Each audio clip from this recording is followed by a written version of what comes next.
சாலைகளை சீரான முறையில் பள்ளங்கள் இல்லாமல் பராமரிக்க செயல்திறன் அடிப்படையிலான சாலை பராமரிப்பு, தொழில்நுட்ப கண்காணிப்பு மற்றும் நம்ம சாலை செயலி மேம்பாட்டை உள்ளடக்கிய சீரான சாலை திட்டம் 250 கோடி ரூபாய் மதிப்பில் செயல்படுத்தப்படும். இந்த ஹைவேஸ் டிபார்ட்மெண்ட்ல பெரிய பிரச்சனை என்னன்னா பேட்ச் ஒர்க்குன்னு சொல்றது. கிட்டத்தட்ட 30-40% பேட்ச் ஒர்க்காக சொல்லப்படப்படுது. ஒரு கான்ட்ராக்டர் ரோடு எடுக்கிறாங்க, குறைந்தபட்சம் 5 வருஷம் 6 வருஷம் ரோடை அவங்க தரமான ரோடு கொடுக்கணும்னு சொல்றோம். ஆனா அதே ரோட்ல பேட்ச் ஒர்க்குன்னு சொல்லிட்டு 30-40% செலவு செஞ்சுட்டு இருக்கோம். இந்த பேட்ச் ஒர்க்குன்னு சொல்லக்கூடிய இடத்துல அதிகமான ஊழல் நடந்திருக்கு. அதை வெள்ளையறிக்கையில் நாங்கள் சொல்லுவோம். அதனால இந்த பேட்ச் ஒர்க்கு எப்படியாவது முற்றுமையாக ஒழிக்க இந்த திட்டத்தை கொண்டு வந்திருக்கோம். சென்னை, மாம்பலம், புதுச்சேரி இடையே கடல்வழி பயணிகள் படகு போக்குவரத்து சேவையை தொடங்க நடவடிக்கை எடுக்கப்படும். சென்னையின் கலங்கரை விளக்கம் முதல் அடையாறு திருவிக பாலம் வரை உயர்மட்ட சாலை அமைக்கப்படும். வட சென்னையின் பெருகி வரும் போக்குவரத்து தேவைகளை கருத்தில் கொண்டு வியாசார்பாடியில் உள்ள ரயில்வே மேம்பாலம் நீட்டிக்கப்படும். சென்னையில் வியாசார்பாடி, கொருக்குப்பேட்டை மற்றும் வடசென்னை பகுதிகளை நகரின் மத்திய பகுதிகளுடன் இணைக்கும் பேசின் பிரிட்ஜ் சந்திப்பில் அமைந்துள்ள குறுகலான பாலங்கள் அகலப்படுத்தப்படும். சென்னை திருத்தணி சாலையில் சீரான மற்றும் தடையற்ற போக்குவரத்தை உறுதி செய்ய பாடி முதல் திருநின்றவூர் வரை உயர்மட்ட சாலை அமைக்கப்படும். சென்னையின் உள்வட்ட சாலையில் கோயம்பேடு அருகே கூவம் ஆற்றின் குறுக்கே பாலம் அகலப்படுத்தப்படும். ஊரக சாலைகளை தரம் உயர்த்த ஊரக பகுதி சாலை மேம்பாட்டு திட்டம் ஆண்டுதோறும் 2000 கிலோமீட்டர் சாலைகளை மேம்படுத்தும் வகையில் 2550 கோடி ரூபாய் மதிப்பில் செயல்படுத்தப்படும். நம்மளுடைய ஹைவேஸ் டிபார்ட்மெண்ட் கிராமத்திலையும் மலைவாழ் மக்களும் இருக்கக்கூடிய நிறைய இடத்துல ரோடு இல்லைன்னு சொல்லிட்டு அதிகமான புகார்கள் வந்துட்டே இருக்கு.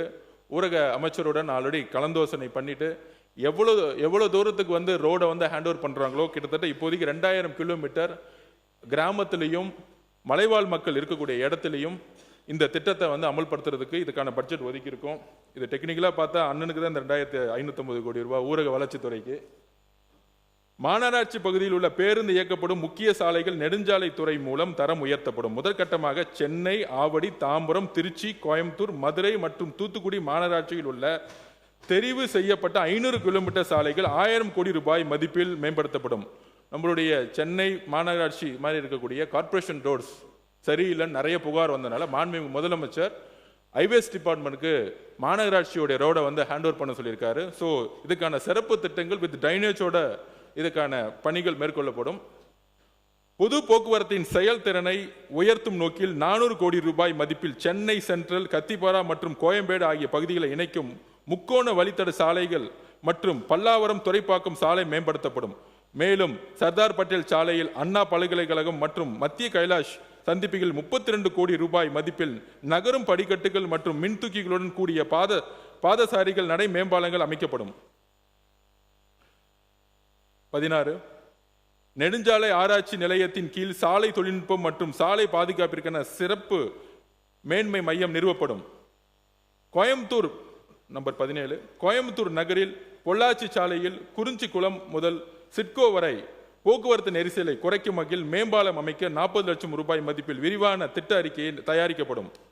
நம்பர் 18 புதுமையான கட்டுமான பொருட்கள், மறுசுழற்சி தொழில்நுட்பங்கள் மற்றும் சூரிய மின்சக்தி பயன்பாட்டை ஊக்குவிக்கும் நிலைத்தன்மை மிக்க சாலை தொழில்நுட்பங்கள் அறிமுகப்படுத்தப்படும். நம்பர் 19 தமிழ்நாட்டின் முக்கிய நகரங்களுக்கான சாலை தொலைவுகள் கணக்கிடப்படும். வரலாற்று சிறப்புமிக்க சென்னை தொடக்க கிலோமீட்டர் புள்ளியியல் தமிழ்நாடு நெடுஞ்சாலைகள் துவக்க புள்ளியை குறிக்க நினைவு தூண் அமைக்கப்படும். நம்பர் 20 அடுத்த 10 ஆண்டுகளுக்கு தேவையான சாலை உள்கட்டமைப்பு மேம்பாட்டு திட்டங்களை உருவாக்கிட தமிழ்நாடு நெடுஞ்சாலை பெருந்திட்டம் 2036 தயாரிக்கப்படும். நம்பர் 21 புதிய மேம்பாலங்கள், புறவழி சாலைகள் மற்றும் இணைப்பு சாலைகளுக்கான விரிவான திட்ட அறிக்கைகள் 40 லட்சம் ரூபாய் மதிப்பில் தயாரிக்கப்படும். நம்பர் 22 நகர்ப்புறம் மற்றும் புறநகர் பகுதிகளில் போக்குவரத்து நெரிசலை குறைக்கும் வகையில் 257 கோடி ரூபாய் மதிப்பீட்டில் மயிலாடுதுறை புறவழிச்சாலைக்கான இணைப்பு சாலை, பள்ளிகொண்டா, உளுந்தூர்பேட்டை மற்றும் சிவகாசி ஆகிய நகரங்களுக்கான புறவழி சாலைகள் அமைக்கப்படும். சின்னமுட்டம் துறைமுக இணைப்பு சாலை மற்றும் கோபிச்செட்டிப்பாளையம் நகருக்கு புறவழி சாலை அமைக்க 73.50 கோடி ரூபாய் மதிப்பில் நிலம் கையகப்படுத்தும் பணிகள் மேற்கொள்ளப்படும். நெடுஞ்சாலைத்துறையின் திட்டங்களை விரைந்து செயல்படுத்தவும், நில எடுப்பு பணிகளை ஒருங்கிணைந்து கண்காணிக்கவும் முதன்மை இயக்குனர் நெடுஞ்சாலைத்துறை அலுவலகத்தில் திட்டம் மற்றும் ஒரு நில எடுப்பு கண்காணிப்பு பிரிவு உருவாக்கப்படும்.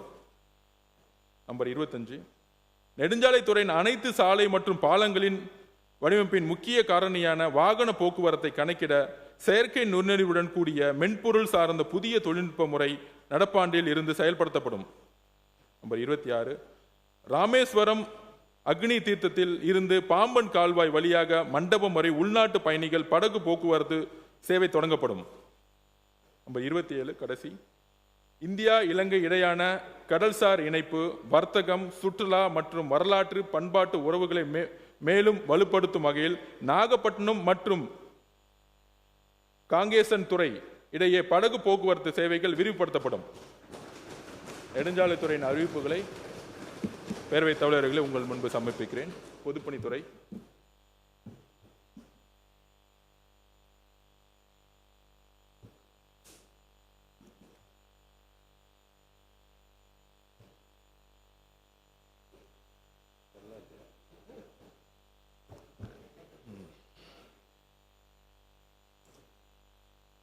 பொதுப்பணித்துறை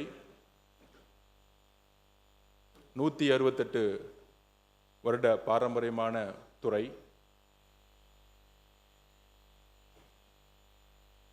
பொதுப்பணித்துறையில் நெடுஞ்சாலைத்துறையிலும் காரல் மார்க்ஸ் கூறியது போல ஒரு புதிய விஷயத்தை உருவாக்கணும்னா, ஒரு புதிய செயல் திட்டங்களை உருவாக்கணும், பழைய திட்டங்களை முற்றுமாக அழிக்கணும்னு சொல்லுவார்.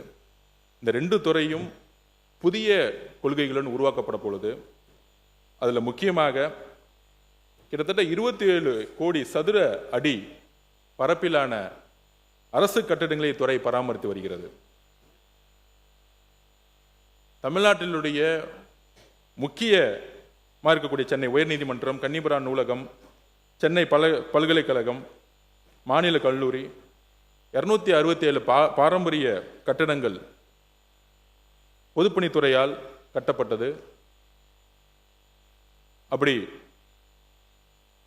ஒரு வரலாற்று ரீதியான துறை ஆங்கிலேயர் காலத்திலிருந்து. அதில் மறுசீரமைப்பை கொண்டு வரணும்னு அரசு நினைக்குது. இந்த முக்கியமான மறுசீரமைப்பு என்னன்னா, ஒவ்வொரு டிபார்ட்மெண்ட்டும், அது எஜுகேஷன் டிபார்ட்மெண்ட்டாக இருக்கட்டும், ஹெல்த் டிபார்ட்மெண்ட்டாக இருக்கும், ஒவ்வொரு டிபார்ட்மெண்ட்டும் தனக்கான ஒரு கட்டிடங்களை கட்டணும்னு நமக்கான ஒரு ஆர்டர் கொடுக்கும் பொழுது, முன்னாடி லேண்ட் வேல்யூ எடுக்கிறதே இல்லை. இன்னுமேட்டு அரசு நிலமா இருந்தாலும் லேண்ட் வேல்யூவை கால்குலேஷன் பண்ணணும் மாண்புமிகு முதலமைச்சர் சொல்லியிருக்கோம். அது ஏன் அப்படின்னா, இப்போ சிங்கப்பூரை பார்த்தீங்கன்னா குறைந்தபட்சம் ஒவ்வொரு அரசு அலுவலகங்களும் சரி, ஒவ்வொரு கட்டடமும் சரி, குறைந்தபட்சம் 30-40 மாடி இருக்கும். இன்டர்நேஷனல் ஸ்டாண்டர்ட் லெவலில் இருக்கும்.